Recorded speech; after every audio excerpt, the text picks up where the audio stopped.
The Minnesota Wild finish the 2023-2024 season, finally, much in the similar way that it started. The lackluster effort, couple of goals in 60 seconds against, 4-3 loss, which puts them in 13th in the NHL draft. We'll turn our attention to next year. If you're looking for optimism heading into next year, you will not find it here. Let's discuss on tonight's Locked On Wild postcast.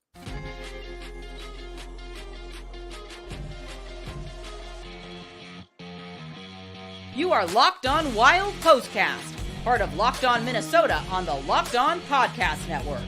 Your team every day. The Minnesota Wild fall 4-3, and the 2023-2024 season is finally over. 39, 33, and 10 for the Minnesota Wild, who now get a chance to watch actual good teams play in the NHL postseason. And the Wild get to contemplate what life would be like if Kirill Kaprizov gets tired of this.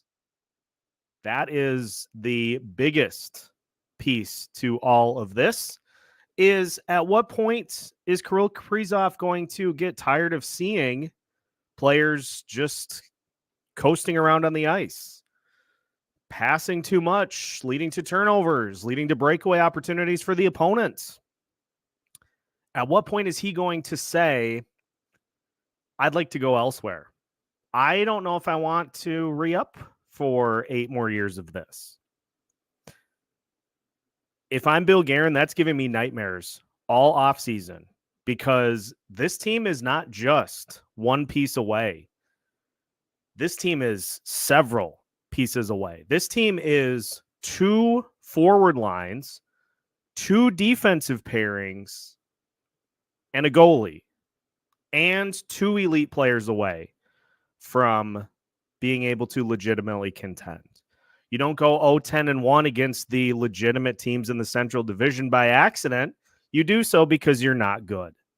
And so if I'm Bill Guerin, I'm sweating bullets, because Kirill's no-move clause kicks in this offseason. And if you don't have this figured out moving forward, you got nothing to do. You're going to lose him for nothing again. And I'll tell you what, I'll promise you this. If Kirill Kaprizov walks, it's going to be a new general manager who is left to try to figure out what's coming next. So I don't mean to gloom and doom, but this is not just like okay, we'll see you guys in a couple of months and we'll just go back and do it again. If it is, you're going to F around and find out. And we have seen it play out all season, that where would this team be without Kirill Kaprizov? Well, they'd probably be in a similar vein to San Jose. They'd probably be in a similar vein to Anaheim, to Chicago, to probably worse than those teams, because it's a roster that is very old and very slow. Like, stop me if I'm overreacting. Stop me if I'm saying anything that is completely out of turn. There's a lot of work for this team to do, and it's not going to be easy because it's a pretty rigid roster. So what are you going to do? You're going to take Marco Rossi off the table and trade him for somebody to help you win next season? That doesn't make much sense. Like, how do you get out of, after driving the car off the road into the ditch, how do you get it back on the road?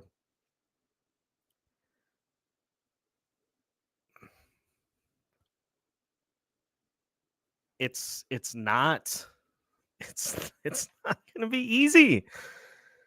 It's not going to be easy, which is why you have to let's do this to start. because I don't even really care about how the game played out. You had 3 players that looked like they were really gave a hoot as to what was going on. The rest of them were already in off-season mode. So I don't really care about the game at all, because we've seen that this script play out 43 times this season.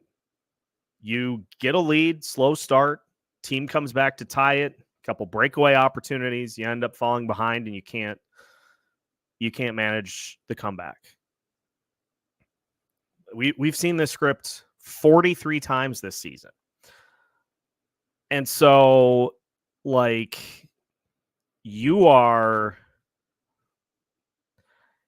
and the way that it happens too, the optics of how this year has played out with guys just seemingly going through the motions. I mean, Marcus Johansson leading the charge in that department of being a guy that just looks like he's here. You can't afford to have that on the roster, because you need to do one of 2 things. You need to go further down this road and make drastic decisions to try to make the playoffs last year, which is not the route that should be done, but it's the route that's going to happen. What you should do is take some of the pieces off the board that have given you nothing all season and give your young guys opportunities to step up and take spots. And, like, look at this. I mean, Marcus Johansson tonight had 4 shots. He had 4 shots on goal. That's more than his previous 4 games combined. That is 1 fewer than his previous 6 games combined. Like, what are you? And I mean, continuing to get those opportunities. It's not like the lack of shots was coming on the 4th line. Second line, pretty much all season, pretty much all year. There's a lot of work to do, folks. And I keep going back to what probably should have been the route before this season even started, was just taking a second to assess, just taking a minute to assess where you are at and where you're going and what you need to do. Because look, I'm not naive enough to think that you're going to pull this thing all the way down to the foundation. And that's just not, with Kirill Kaprizov on the roster, that's just not realistic.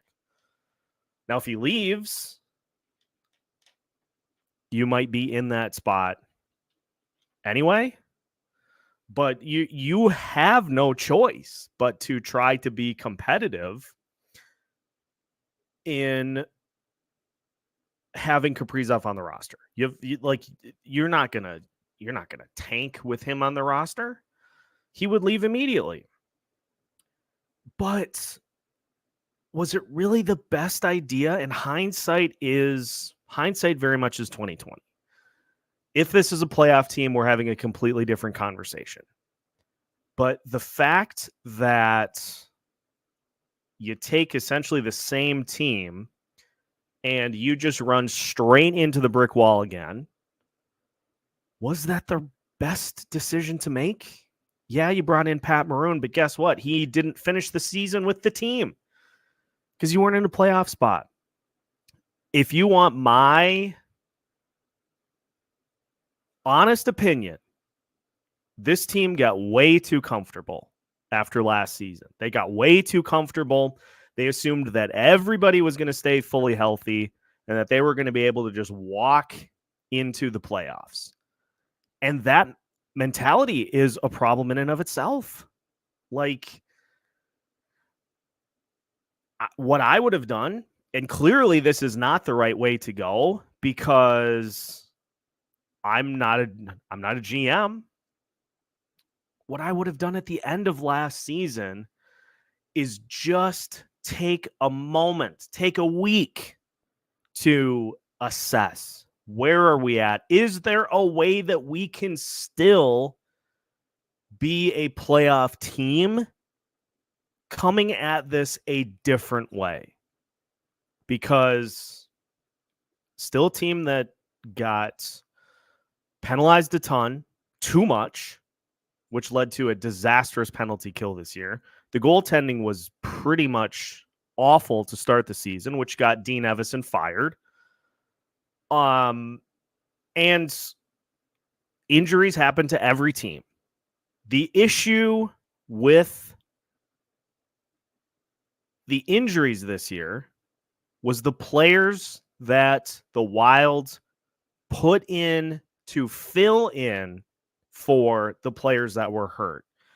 You go from Jared Spurgeon to John Merrill. You go from Jonas Brodin to Alex Goligoski.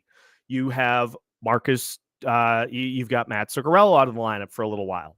You fill in with Jake Lucchini. You've got Marcus Foligno out of the lineup for a while. You fill in with Vinny Lettieri. We saw Jujhar Khaira up here for a game. We saw the guys that filled in for the injuries were not good enough for this team to do what they set out to do at the beginning of the season, which was to make the playoffs again. And they nearly, like, as maddening as it is, they nearly did it without a single win against the top three in the Central Division, thanks to the NHL point system. Like,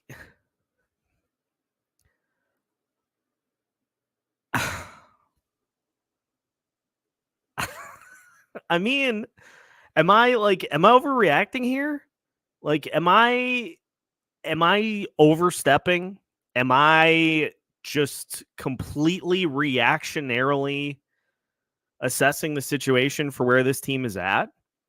Because let's consider this. There will be a little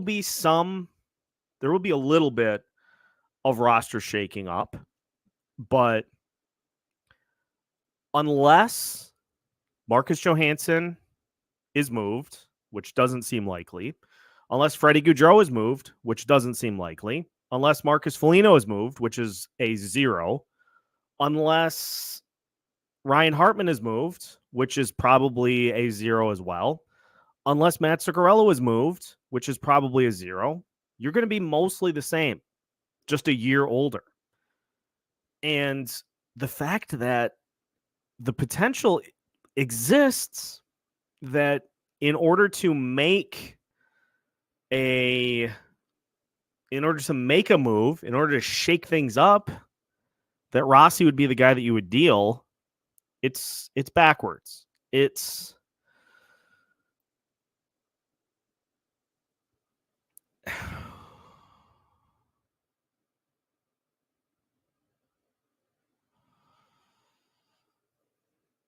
a lot of work to do this offseason. Thankfully, there were some glimpses, as we talked about in yesterday's second episode. There were some glimpses, but by and large, it's an old team, second oldest roster in the NHL. It's a slow team. It's as Ron points out in the comments, and I'll get to the comments after I'm done with my soapbox here. It's a roster that is just so easily pushed around. And you saw it again tonight. Seattle, how did they score? By having a guy in front of Marc-Andre Fleury and having nobody within any range to be able to knock him out of the way. Michael Russo, earlier this season, when I tweeted about how the Wild need to get bigger, not necessarily bigger. I would like to clarify my statement there. They need to give a damn. Like, they need to not just get pushed around all the time. Because Russo's right. The Wild lost contain in front of the net almost all season. On the penalty kill, on defense in general. Like, they just completely gave up trying to defend the front of the net and left their goalies out on an island. Like,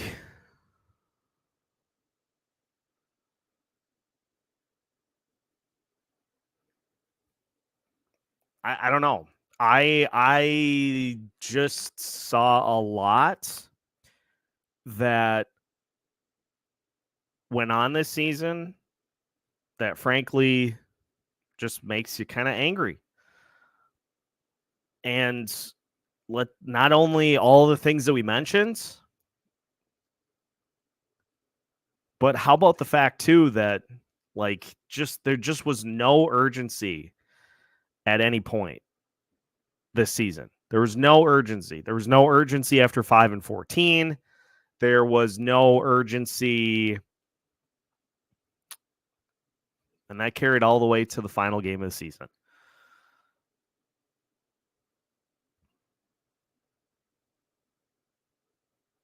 Vibes are not great right now.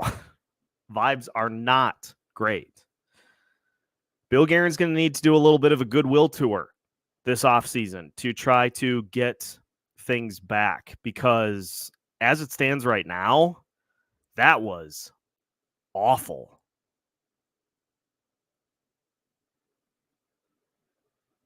Like, that was just a mess of a season.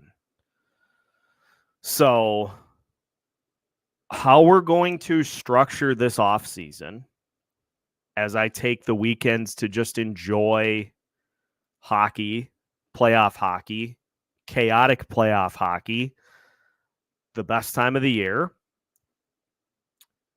we're going to attack this in a few ways, because guess what? Locked On Wild doesn't take a break during the offseason. We're full bore 5 episodes a week from the time the season ends to the time next season begins.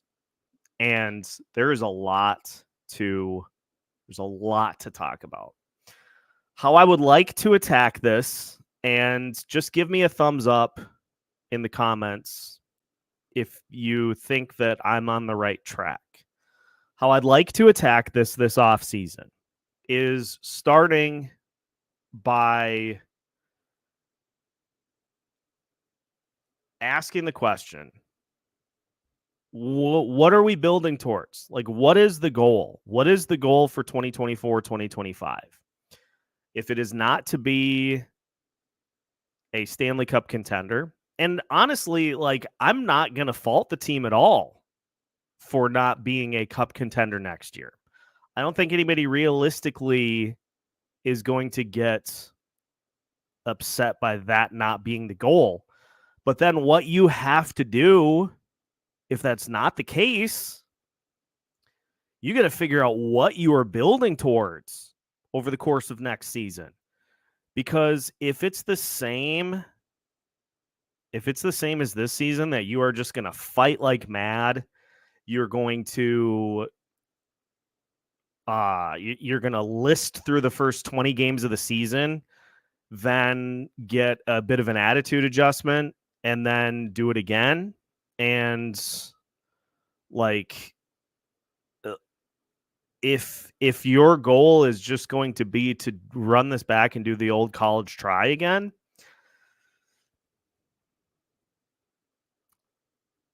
and they'll never say it. Like, I already pretty much know how the end of season press conference is going to go tomorrow, and we'll talk about that here in a second. But we want to give meaningful opportunities to players that are going to help push us towards that Stanley Cup championship someday. That is what the goal should be. And if that is what your goal is next year, so if you phrase it like this, we are going to compete, we're going to fight, and we are going to supplant the roster that we have right now with young players that are going to help build us into the future. If you come out and you roll with that as your goal for next season, hell yeah, I'm on board. Is it going to be enough to get you to the postseason? That remains to be seen. But if you just play this as like we're going to try to supplant this roster. We got a great look at Murat Huznadinov. We got a great look at Liam Ugrin at the end of the season. We're going to give those guys meaningful opportunities to try to help inject some life into this corpse that glided its way through the season this year.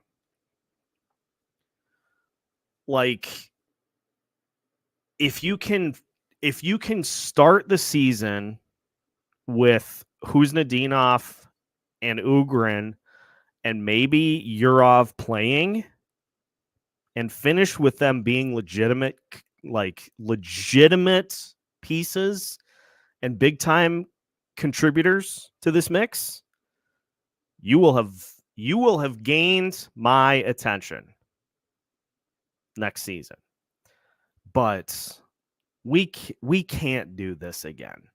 We can't do this again. We can't have players like Marcus Johansson playing 18 minutes a night and giving you 2 shots a night. We can't have 11 and 7 lineups featuring both John Merrill and Alex Goligoski and seeing that third pairing get lit up time in and time out. We can't have the goalies giving up soft goals, 3 or 4 soft goals every game. We can't have this team getting trotted out to the penalty box 5 or 6 times a game. We can't have the power play trying to complete what was it in Hoosiers where the entire starting lineup had to touch the ball before they shot. We're not trying to pass the leftovers around the Thanksgiving table. We're trying to score power play goals. Like, I think somebody just, and not to say that it's not happening, because it is, because there were 2, 3 closed door meetings this year. And it's easy to pile on at the end of the season. I'm not trying to. I'm just trying to be real here. I'm just trying to be realistic as to like what do we need as opposed to simply, because guess what? Like, you can be on the side of we have to get past this dead cap,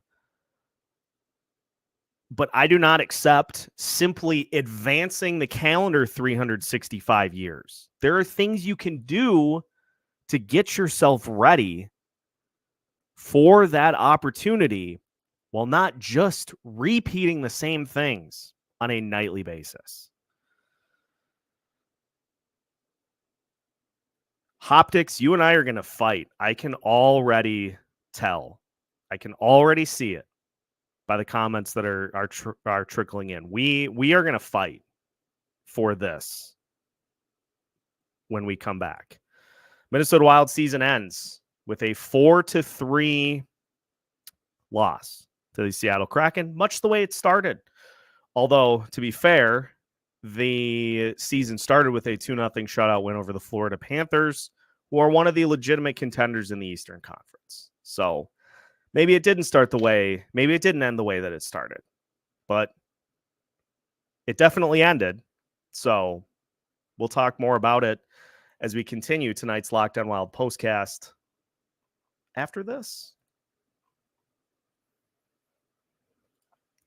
Tonight's Locked On Wild postcast is brought to you by Monopoly Go.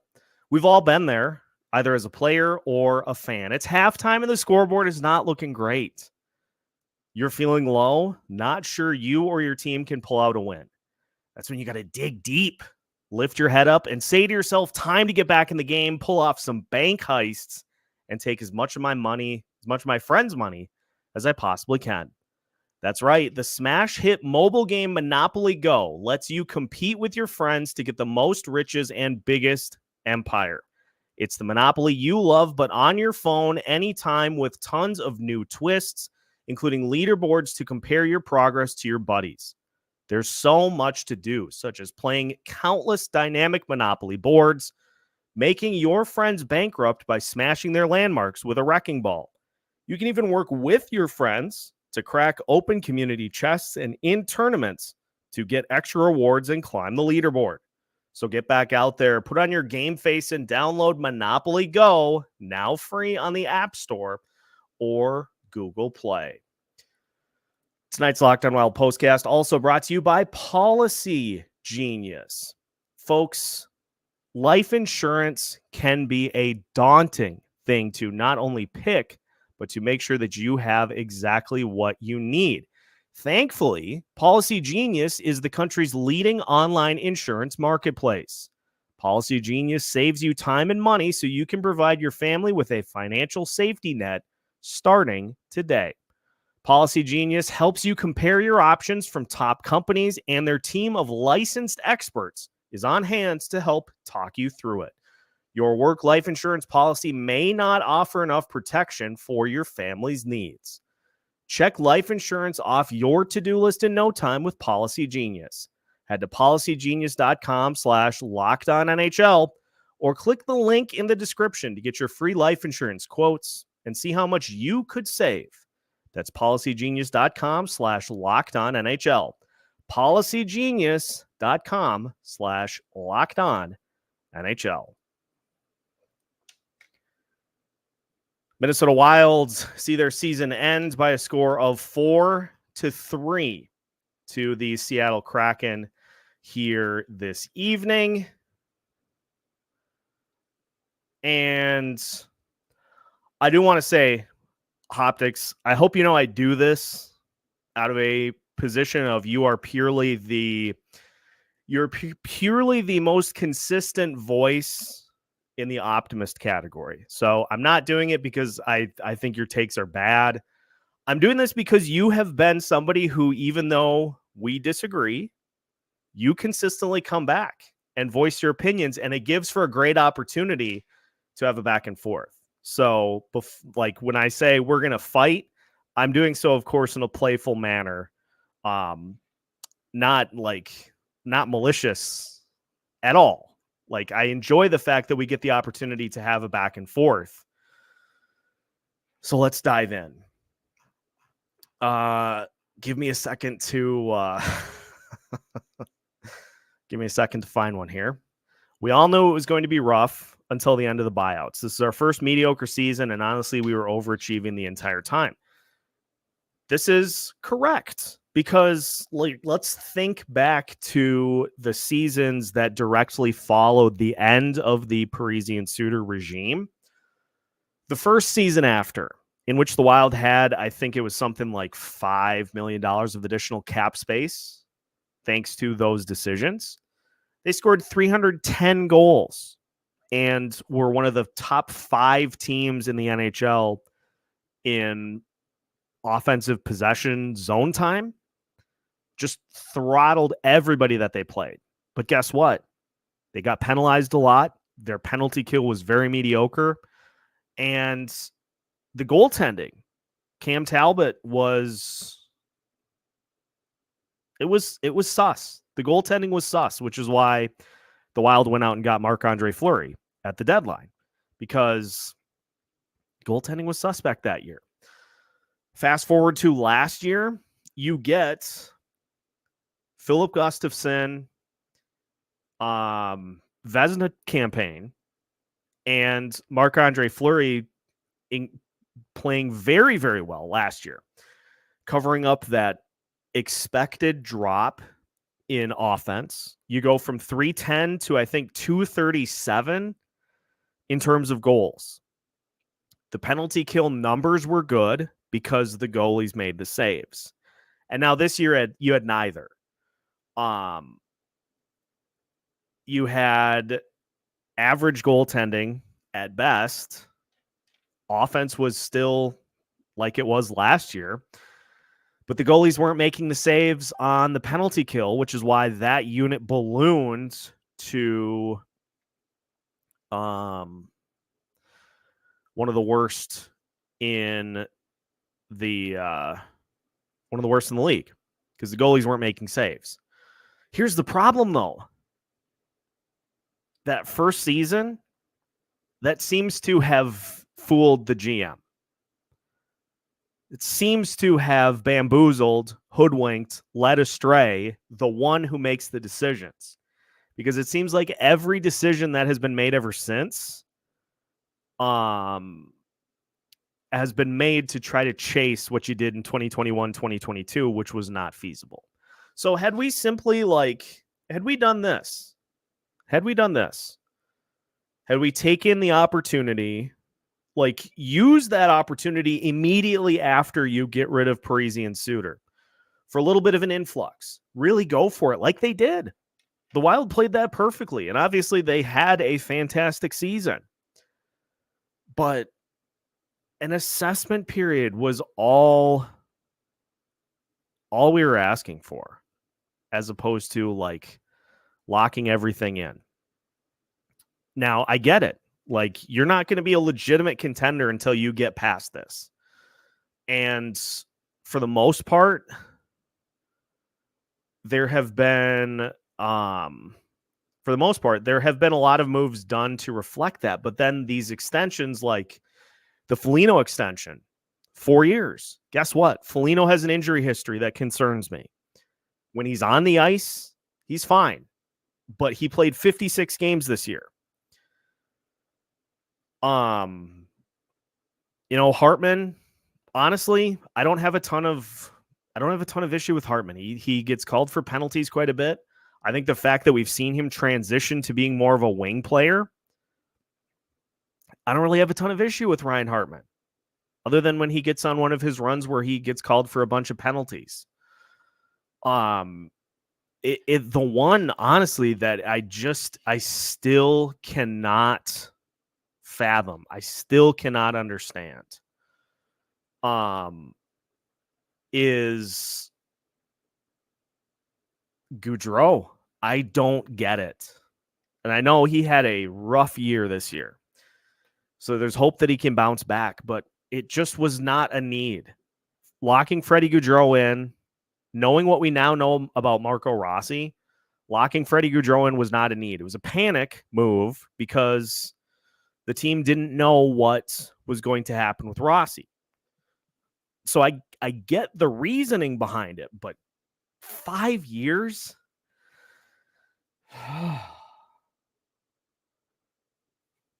That's what I don't like. That's the part that I don't get. And the other part about it too is guys like having trade protection. You know what I like? I like, hey, I want to re-up here. Okay, prove it. That's the approach that I like to take. Is it possible that you would not have been able to re-sign some of these guys because they find more money on the open market? Sure. But that's the risk you take. I just would rather have gone the prove it route. And if the Wild make the playoffs this year and you want to re-sign Zuccarello, sure, fine. I do not have an issue with that. If you want to keep Ryan Hartman, I don't have a problem with that. But the whole part of why I have issue with all of this is because you locked everybody in, and then you take that incentive away for them to look at what happened to Marcus Johansson. Brought him in at the deadline last year. He had 18 points in 20 games. He fooled all of us. He parlayed it into an extension, a 2-year extension with trade protection. And what happened this year? He had 43 different games in which he had one discernible stat on the stat sheet. A shot.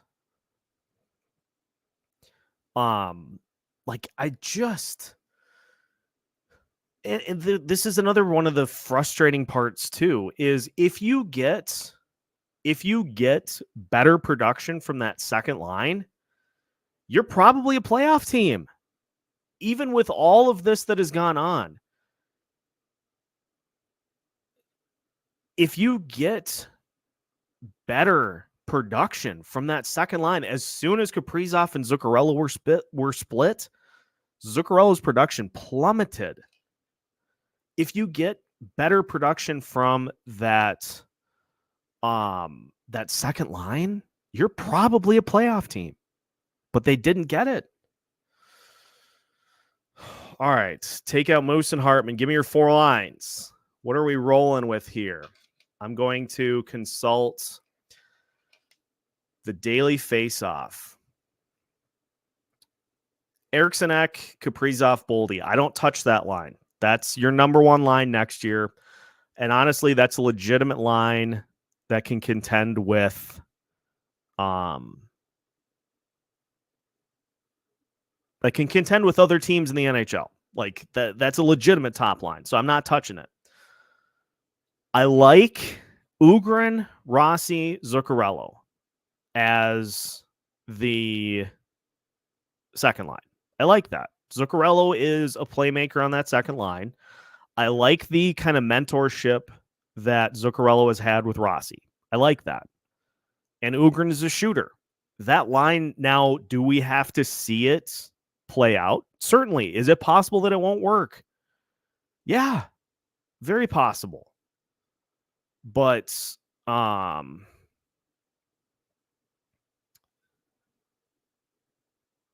I just would like to see that, and then you kind of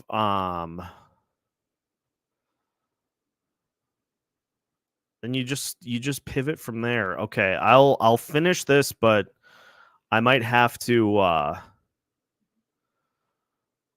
I'm looking at whether or not I might have to get the boot out here in the comment section. I'm on high alert. So then beyond that, for your third line next year is going to be Marcus Foligno, Murat Huznadinov, and Ryan Hartman. I'm fine with that line. Like, I think Hartman and Huznadinov, Hartman is a shooter. Foligno will be able to do his thing. Huznadinov as your third line center. I am fine with that. And then on the fourth line, I mean, like Freddie Gaudreau is probably going to be your fourth line center. Because again, I don't think Bill Guerin is going to pull the ripcord on the Freddie Gaudreau experiments after one season into the extension. I think he's going to get the opportunity to see if he can bounce back from this. Because as was mentioned, like, he did get hurt early in the season. That's why I kind of wait to do the player evals until we hear about the surgeries, because you get the surgeries about a week or two after the season is done, and that usually explains some stuff. So back to it. So Foligno, Huznadinov, Hartman is your third line. Fourth line, let's go. It seems like the Wild will re-up with Mason Shaw. So Mason Shaw, Freddie Gaudreau, and who else is injured? At that point, then you may be, and here's the other caveat. Here's the other caveat. This is all contingent on if Danila Yurov doesn't decide to come on down. If Danila Yurov decides to come on down, then this is going to get real interesting, because where do you put him in the lineup? So I think you roll with mostly that. Yes, there is one spot on the fourth line that would theoretically need to be filled. I think Yurov on line 2, I think is I think that would be good. And then you've got Riley Height, who's going to get at least a cup of tea. You're going to have options, but like the thing is, you just got to move guys that are not. You just got to move the guys that are not contributing enough. Like the Marcus Johansson one is just the one that annoys me the most because he was averaging around 17, 18 minutes a night. And I think he maybe got to 100 shots on the year. What did we finish with here? Like, it just annoys me even talking about it. And the funny thing, too, I was looking at NHL Edge today. I can't even believe that this is real. But Marcus Johansson had what would be considered an average season for a winger in the NHL. Like, huh? What? He had an average season because I was looking at Matt Boldy's numbers, and Matt Boldy's in the 90th percentile in terms of goals, in terms of shots, in terms of several other metrics. And then I look at the NHL average, and the NHL average for a forward is 11 goals for the season. So I'm like,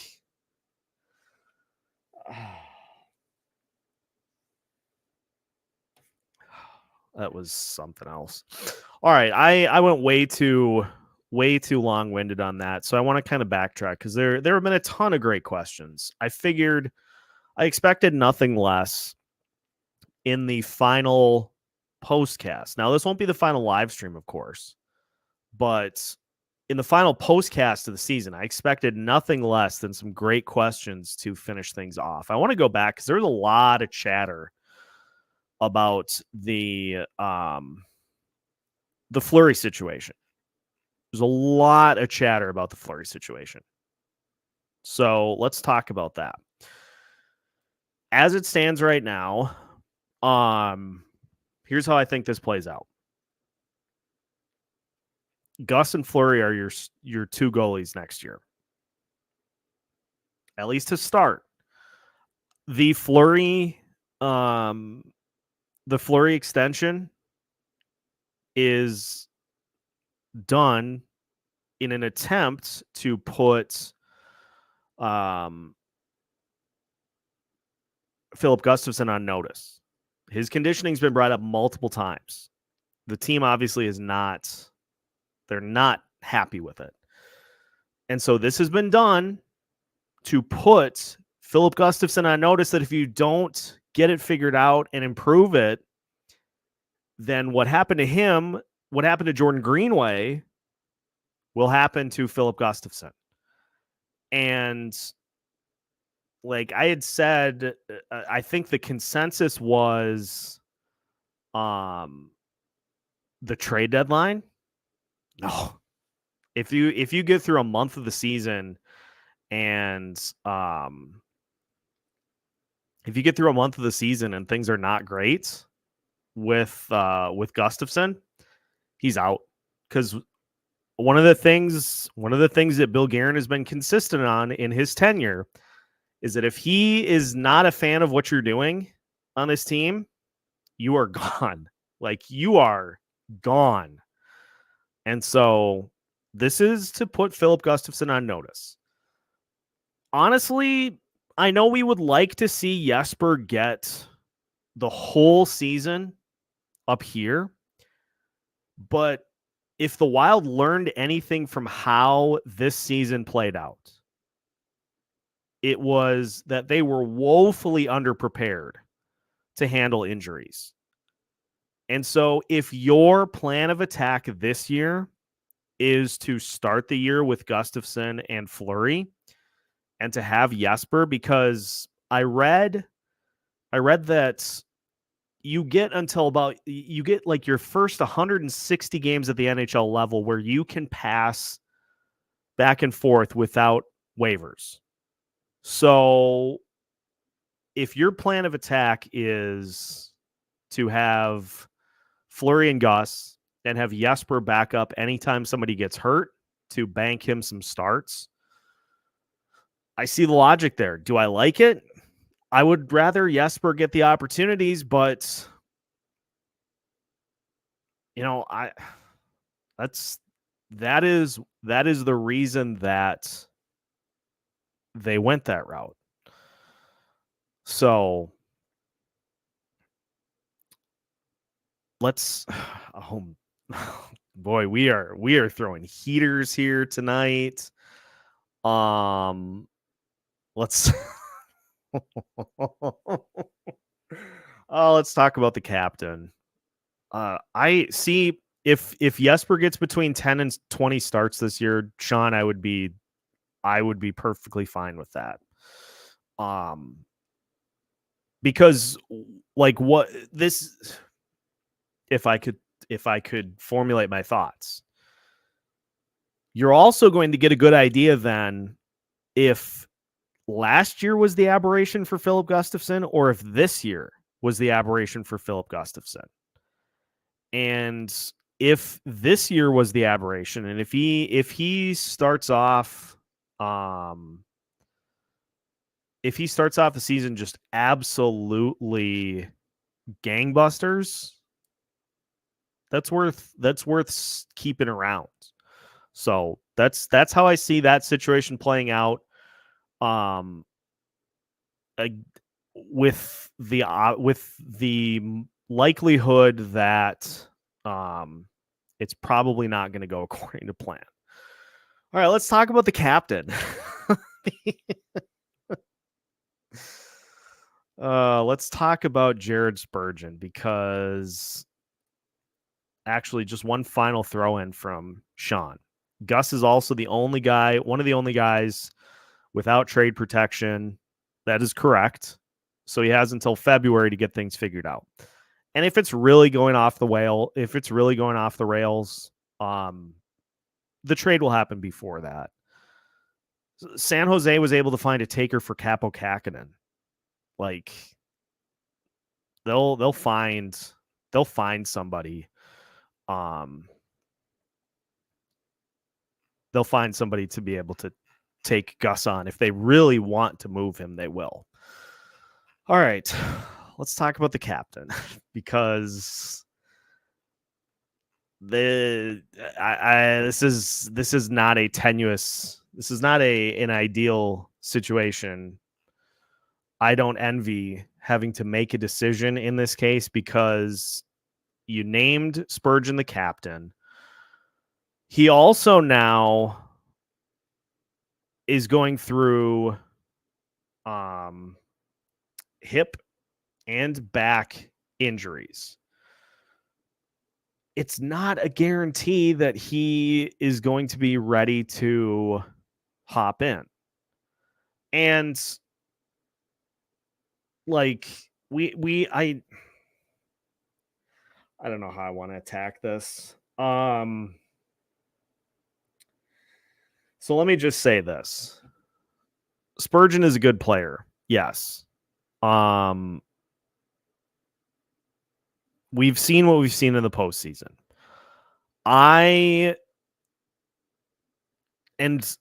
got an interesting crossover lined up for hopefully next week with another team that has had that is in a city that has had similar levels of playoff heartbreak to Minnesota, because I was listening to Locked On Sabres the other day, and their host, Joe DiBiase, was talking about how he just felt like the Sabres needed somebody that was a little bit stronger of a leader for their team. So we're going to cross over and talk about that, because I tend to agree.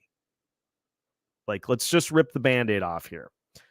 Spurgeon is a good person. He, by all accounts, has been a good captain. But I got to tell you, like, the whole optic of this group is that the highest level of success that this team has achieved is getting bounced in the first round of the postseason. And I don't know, there just were so many times. There just have been so many times that it seems like this team just backs away from not necessarily a fight, but they get pushed around way too easily. I see a guy like Brady Tkachuk, and the only reason I'm going to point that out is because I have just had this bizarre fascination with trying to get Brady Tkachuk to this team. I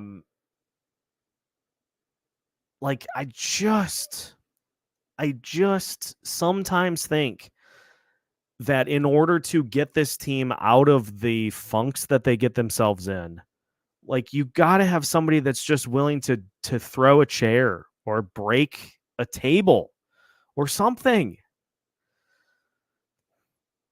That's just my personal feeling on a captain. A captain needs to accept nothing less than your best from each and every player in the roster. And there's a visual component to that. And I haven't seen a lot of that over these last couple of seasons. Doesn't mean it's not there, but for me, seeing somebody who is going to get upset when things aren't going well and say, hey, we have to pick it up. Each and every one of you has to do better.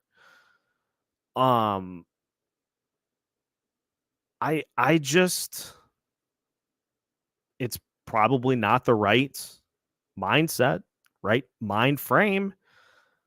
But I see somebody go nuts and get mad at a team losing a bunch of games as opposed to just saying, well, we've got to just try our best and come back tomorrow and hope that we can come away with a win. I'm not gonna second guess the Spurgeon contract because, as Dan Bradley mentions in the comments, Spurgeon was coming off of a career year at the time that it was signed. He has broken down since. That's the price. That's the price you pay sometimes when you sign players to lengthy extensions. Is sometimes they pay great dividends, sometimes they break down. And the other part of the Spurgeon captaincy, that quote that is going to live in infamy till the end of time: work hard, have fun.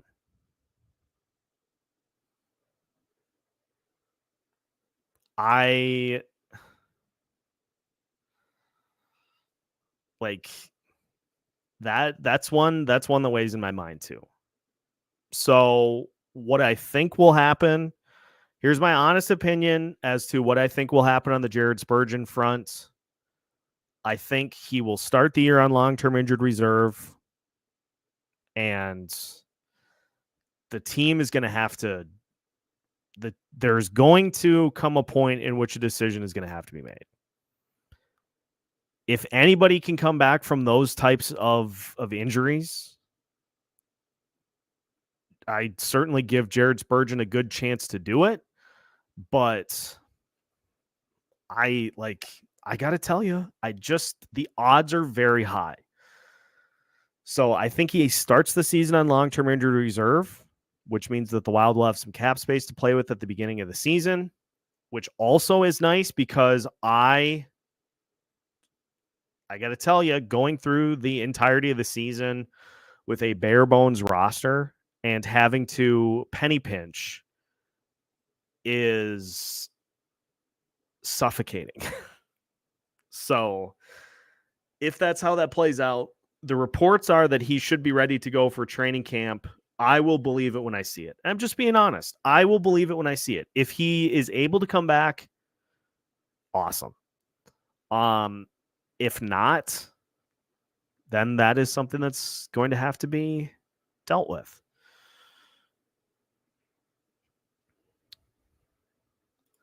Spurgeon's underlying numbers are still solid, if healthy, but I don't think he can be the guy in the playoffs physically. They need to add somebody in the next 15 months. Sean is right. Sean is right on the ball with this. And that's why we saw Zach Bogosian get re-upped, is because he is big, he is physical. There's a lack of that on this team. That's why Jake Middleton is still here. But beyond that, beyond Eck, Foligno, and Hartman, that's all you've got. And like, even just not even just like, just don't get pushed around. If you're battling for a puck,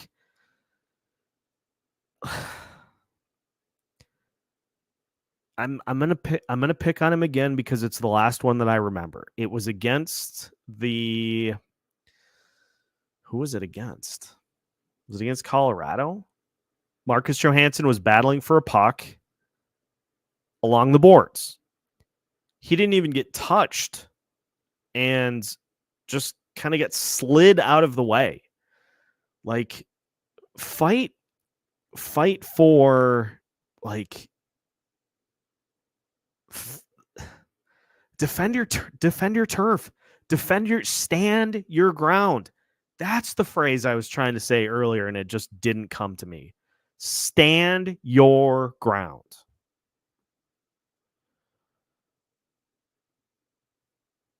Like, just because the optics of not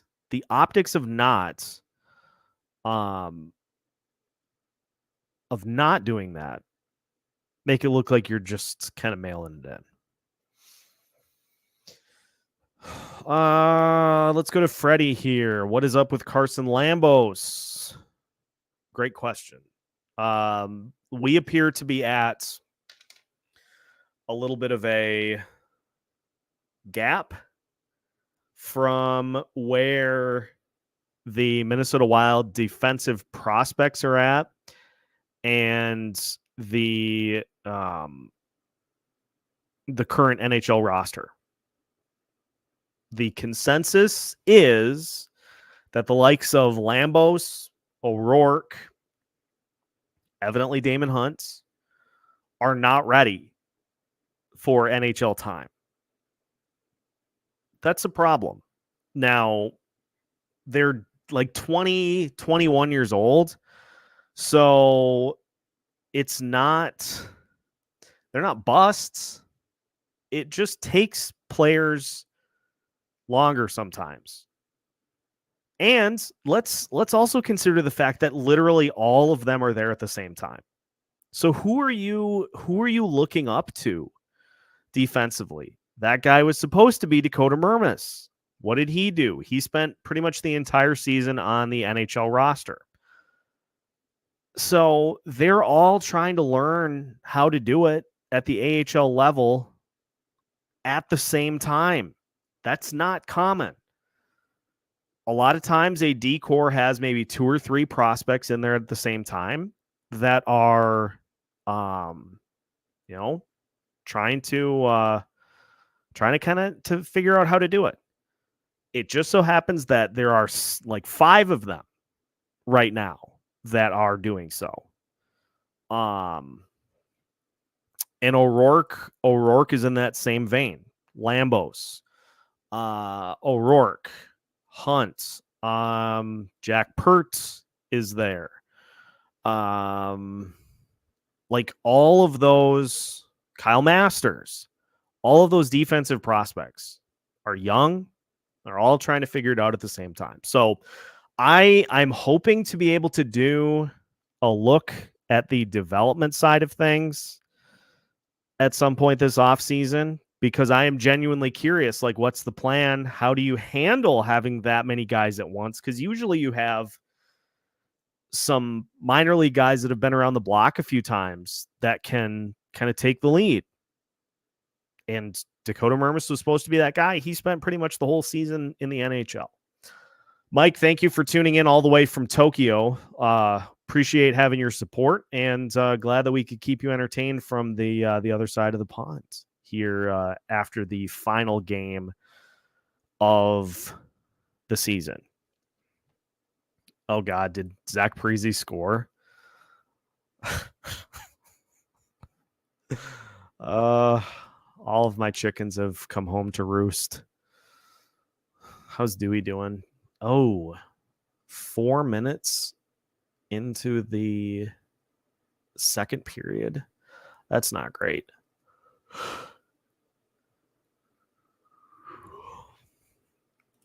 The Wild need to use one of these guys in a trade to get a bigger piece. That's probably exactly what they will do. Ace is, and this is why too. Like I had meant to do an episode on this, but like the fact that the Wild have the draft capital that they do in 2026 is not an accident. They have, I think it's 2 seconds, 2 thirds, 2 fourths, 2 fifths, and 2 sixths. I'm pulling it up right now. A more prepared host would have had this ready. They have a first, a second, 2 thirds, 2 fourths, 2 fifths, a sixth, and a seventh. That's not by accident. Like, something is... There's at least capital there to make a move if needed.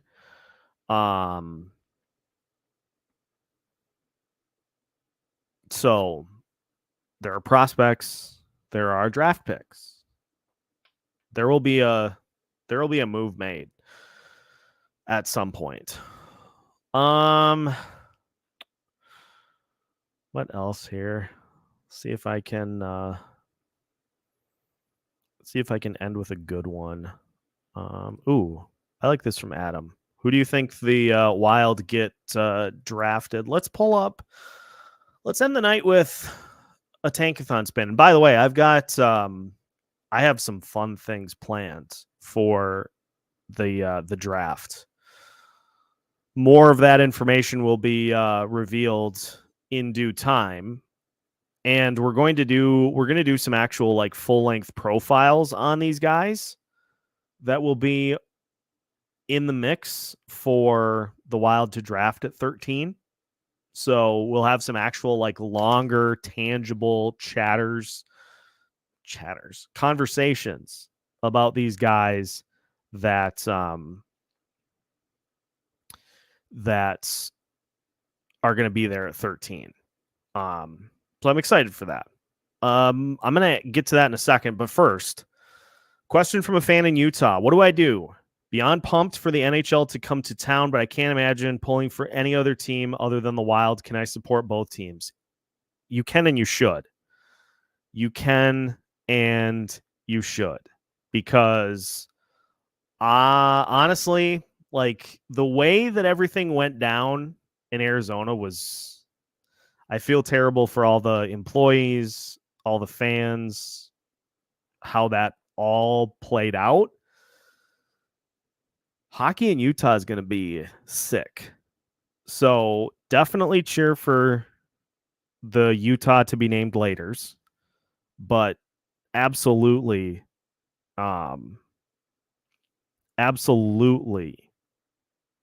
cheer for the Minnesota Wild too.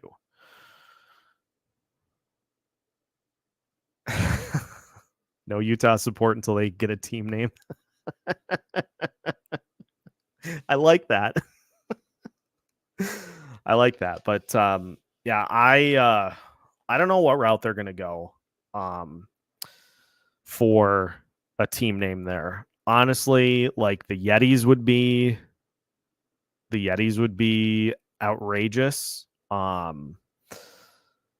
Could you imagine like that abominable snowman from the old, was it Rudolph cartoon? as a mascot. That would be sick. Thank you, Dan. I didn't want to not answer a Clinton 14 here, but I was just hoping that somebody would get to it before I did. Bryce Brodzinski, Philadelphia Flyers hold his rights. Would be cool, but not at this time. Utah Salty Dogs.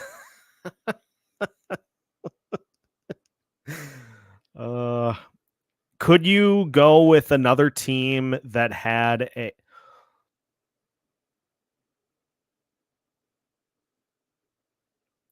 Folks. Oh,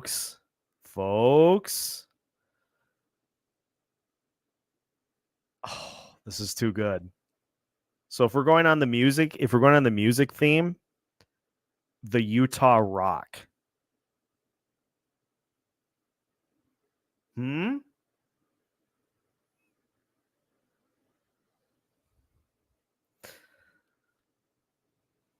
Then you could just play all your games at Red Rock Amphitheater. Oh, the Utah Assault. We might need to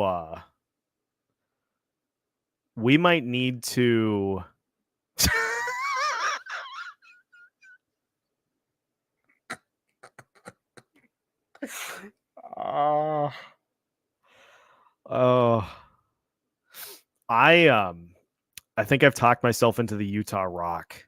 That would be sick. Oh, thanks for ruining my fun. No, you're right though. I'm not a geography person. Utah Rock though. Think about it. Utah Rock. It's just a Geodude with a hockey stick.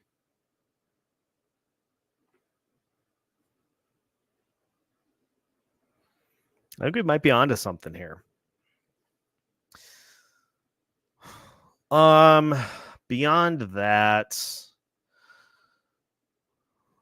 I still can't believe that I thought Red Rock Amphitheater was in Utah. Please just forget that ever happens. Like, don't bring that up in public, ever. I don't ask a ton from the audience, but please just let that one slide. It's late. It's been a long season, but we made it through. We made it through, folks. Locked on Wild provided the final tally. The final tally for the season is 74 of 82 games with a postcast. That is a 90% mark.